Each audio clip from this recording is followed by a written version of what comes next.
Saludos desde Caracas, bienvenidos a Camino Electoral. Soy Fernando Tineo. Nuestra conversación de hoy con el ex ministro de Finanzas y profesor universitario de Luz, Rodrigo Cabeza, quien nos dijo que el oficialismo no tiene mayor maniobra para elevar su popularidad. Del otro lado, el embajador Edmundo González representa la esperanza que están buscando los venezolanos para cambiar su vida en Venezuela. Señor Rodrigo Cabeza, bienvenido a Camino Electoral. Muchas gracias por la oportunidad de conversar. Fíjese, usted ha expresado que viene o que está en medio de un grupo que se hace llamar chavismo disidente, que estuvo con Hugo Chávez, con ese movimiento, que se separó de él y que ahora dan un paso en apoyo a la figura de oposición que viene a ser el candidato presidencial designado por esa orientación política en el país, que plantea un cambio distinto a lo que está hoy gobernando en el país. Háblenos de eso.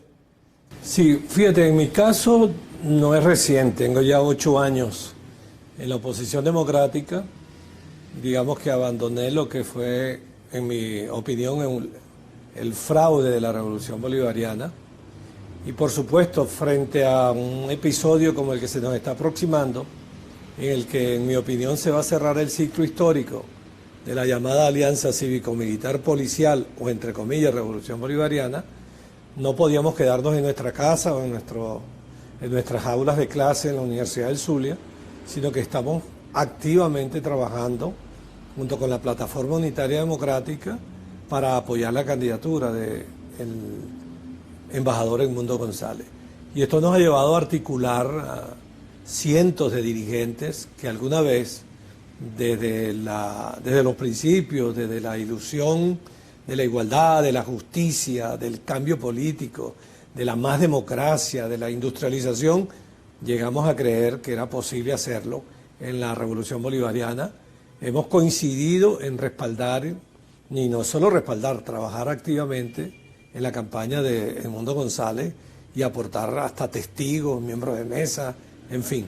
Estamos en ello y sentimos con mucho optimismo que se cierre ese ciclo oprobioso en Venezuela y se va a cerrar civilizadamente, pacíficamente, democráticamente. El 28 de julio es la gran cita venezolana.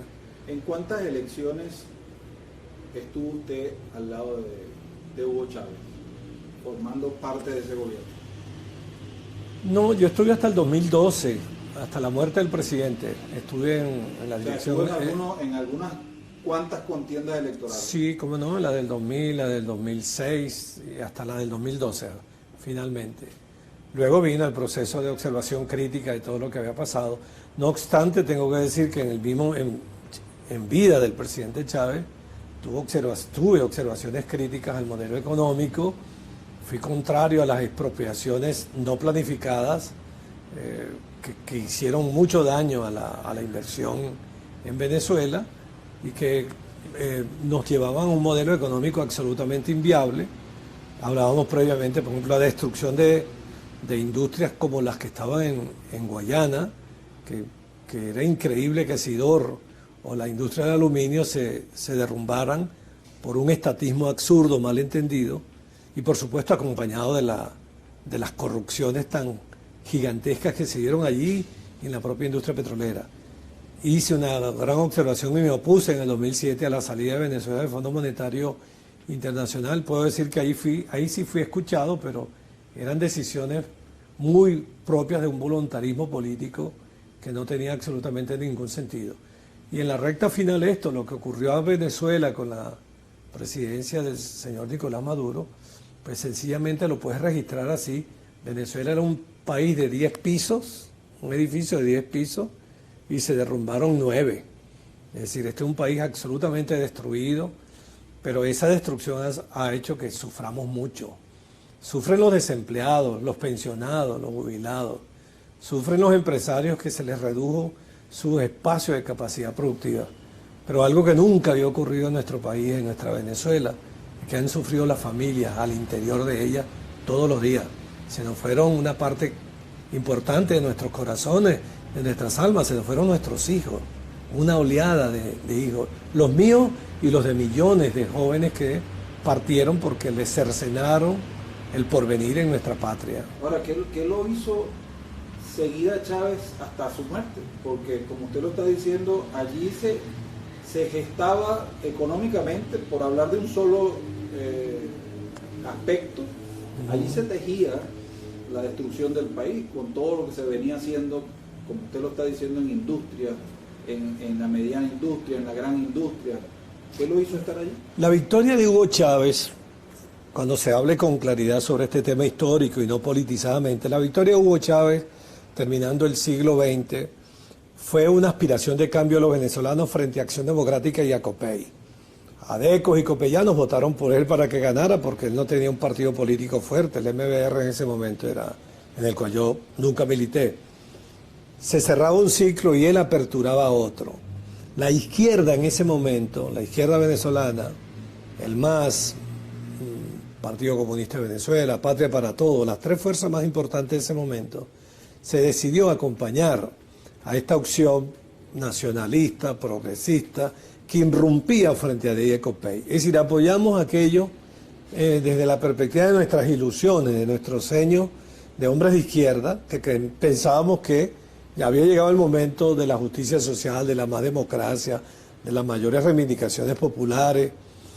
Y por supuesto, hoy el balance histórico, no personal, histórico, es que aquello fue un fraude y fue una equivocación. Yo admito y reconozco que desde mis ideales, no desde mis aspiraciones personales, sino desde mis ideales de país, nos equivocamos.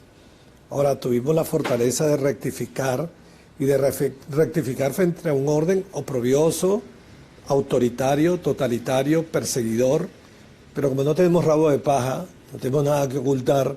Yo fui ministro de Finanzas hace 14, 15 años, 2007, y de ahí salí a mi Universidad del Zulia, y todos estos 14 años he estado no en otra actividad que no sea dando clases en el Instituto de Investigaciones, en la Escuela de Economía de la Universidad del Zulia. No me llevé del Ministerio de Finanzas ni un lapicero, ni un lápiz.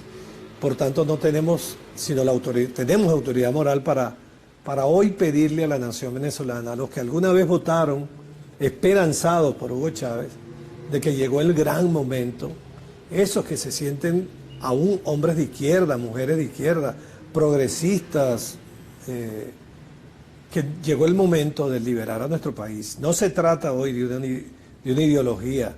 Esa es la equivocación que tiene Maduro y el PSV. Cree que están confrontándose con otros partidos políticos, la derecha y la izquierda. Están absolutamente equivocados. La lucha en Venezuela es hoy entre una élite política que asaltó el poder, que se quiere quedar en el poder por la fuerza o sin la legitimidad popular, y del otro lado está una nación, la nación venezolana, que en 85% pide cambio, anhela cambio, y que yo lo resumo también desde mi perspectiva, libertad. Yo quiero libertad, porque no hay libertad, porque en estos años hemos visto cerrar los medios de comunicación. El principal medio de comunicación de mi estado, el diario Panorama, lo cerraron, le pusieron un aviso ahí, el CENIAT, tantas emisoras cerradas, los canales de televisión internacional que no podemos ver sino por cable, porque estos señores decidieron quitarnos la capacidad o la posibilidad de informarnos, o una situación en la que hablar, opinar, supone ser enemigos del Estado, cuando podríamos ser adversarios políticos. Estoy optimista con lo que viene, y lo que viene nos convoca a todos. El Mundo González nos convoca a todos. De hecho, hemos realizado unas reuniones con él, y a mí me agrada que él haya señalado que 3 palabras lo guían: la reconciliación, quiere decir que el proceso de cambio debe ser pacífico, civilizado, sin violencia. Hemos sufrido demasiado como para que le agreguemos más violencia a nuestro país. Segunda palabra, la reinstitucionalización democrática. Necesitamos poderes democráticos, no controlados por un partido político.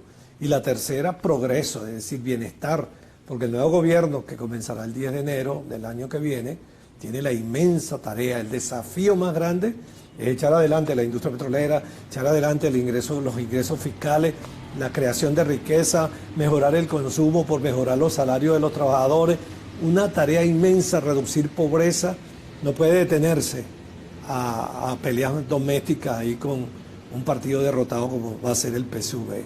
Fíjese, cuando yo le preguntaba que en cuántas elecciones usted acompañó a Hugo Chávez, también quería su opinión con respecto a de qué manera, porque a lo mejor usted conoce porque estuvo ahí adentro, de qué manera se puede manipular la voluntad de los ciudadanos, dentro del órgano rector o fuera, donde están los centros electorales. Se crearon más de 1.600 centros nuevos en todo el país. ¿Es allí donde se puede manipular la elección? ¿Es por eso la importancia de tener testigos en cada mesa? Sí, la estrategia hoy del régimen es tratar de rebanar. Ellos sienten que están en minoría, pero ir quitándonos votos porque extiendan apaguen la luz en un colegio para que la gente se canse y se vaya, o a las modificaciones que le hicieron a una gran cantidad de venezolanos que votan en el Zulia y los pasaron para Cojedes. ¿Creen que con eso podrían ellos efectivamente ganar? No, la voluntad popular es tan masiva, va a votar mucha gente, aquí vamos a estar votando hasta 8 de la noche, donde corten la electricidad en la tarde, que ellos siempre tienen unos 2.000, 3.000 centros electorales donde la oposición gana con 70, 75%, la gente se va a quedar, va a esperar a votar, así sea a la 1 de la madrugada vamos a votar. Ese sentimiento de cambio está presente. No te niego que la instalación de unos 1.000 y tantos centros con una sola máquina, 200, 300, está buscando tratar de tener, que no tengamos ahí la presencia de testigos. Yo no estoy en esa área, pero conozco plenamente lo que se está haciendo. Todos los partidos políticos de la oposición van a garantizar la presencia de nuestros testigos, que ni siquiera van a ser testigos, van a ser defensores de la libertad, defensores del voto, defensores de la soberanía. Es ineludible la cita con la historia que tiene Venezuela.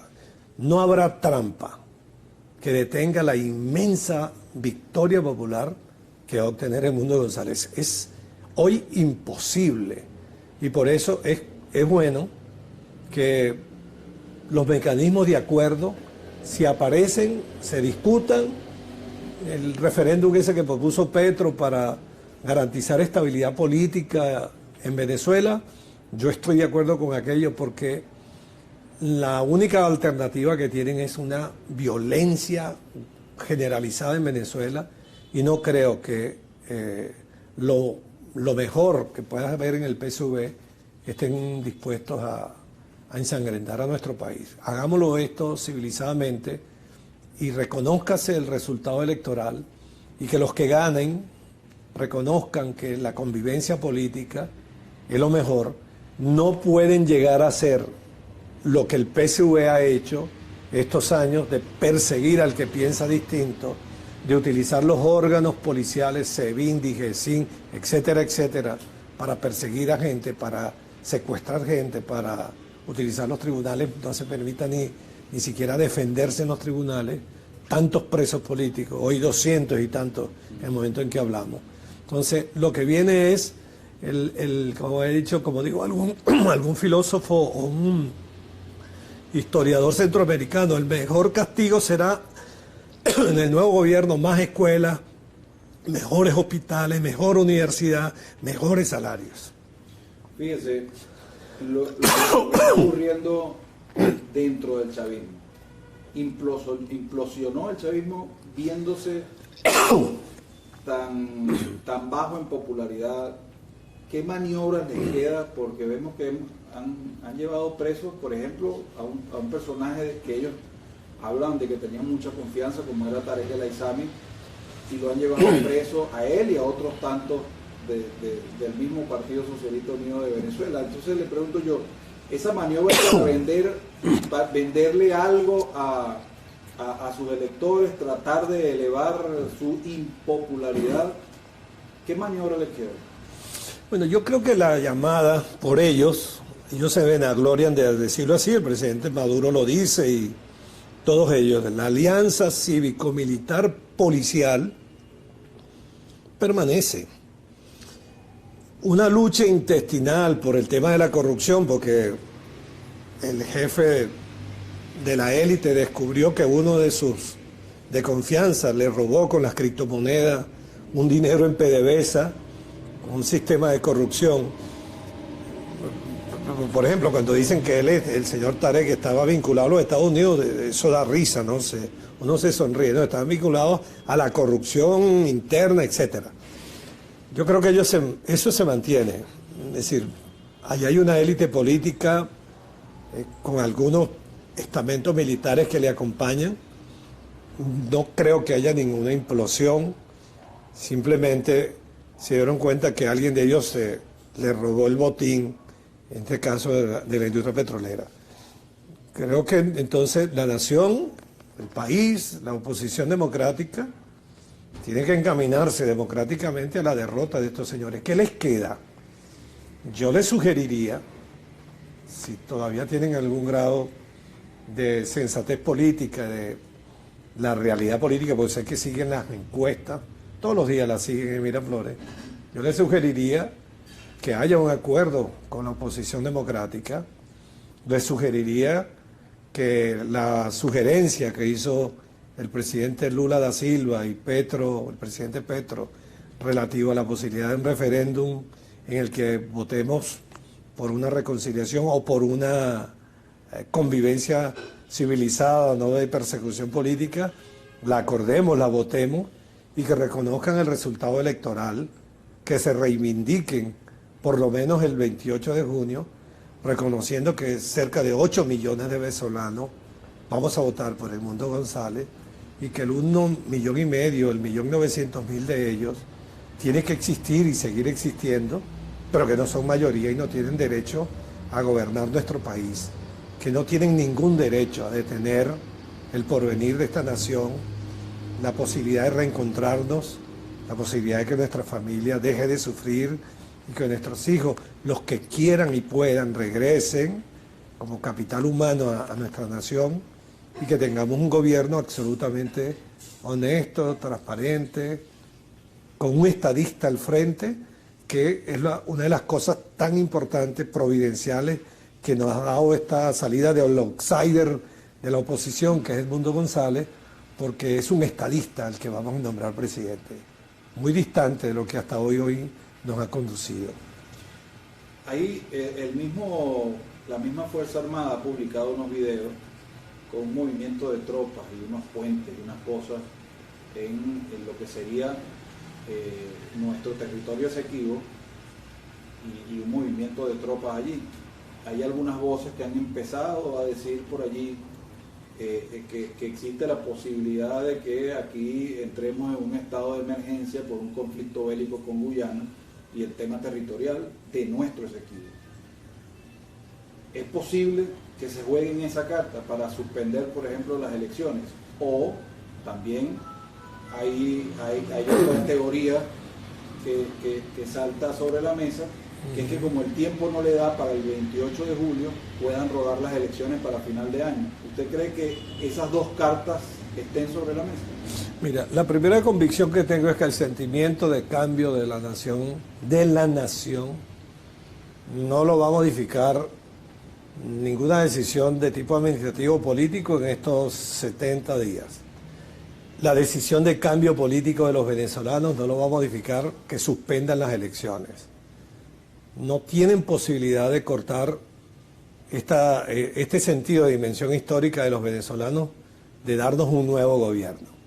Yo no descarto nada de un gobierno como el que tenemos, autoritario, pero las dos opciones que tú estás dando, que la puedan ellos asumir, serían un disparate histórico, no tendría viabilidad política en el continente, sería rechazado por toda la comunidad internacional y por los venezolanos.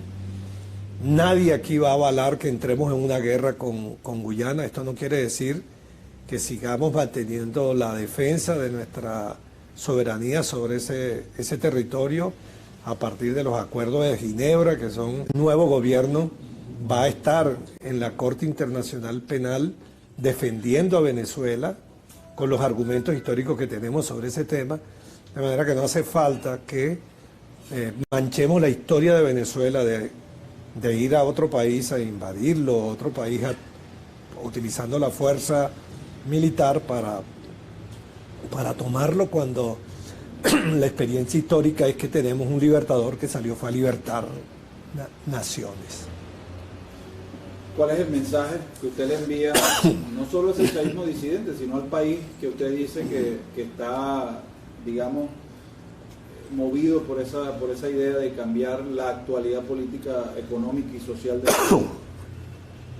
Mira, desde mi esperanza, desde mis convicciones democráticas, yo le pido a todos los hombres y mujeres que alguna vez pensaron y siguen pensando en la igualdad, en la justicia, en modelos de sociedad mucho más justos, donde el trabajo se ha dignificado.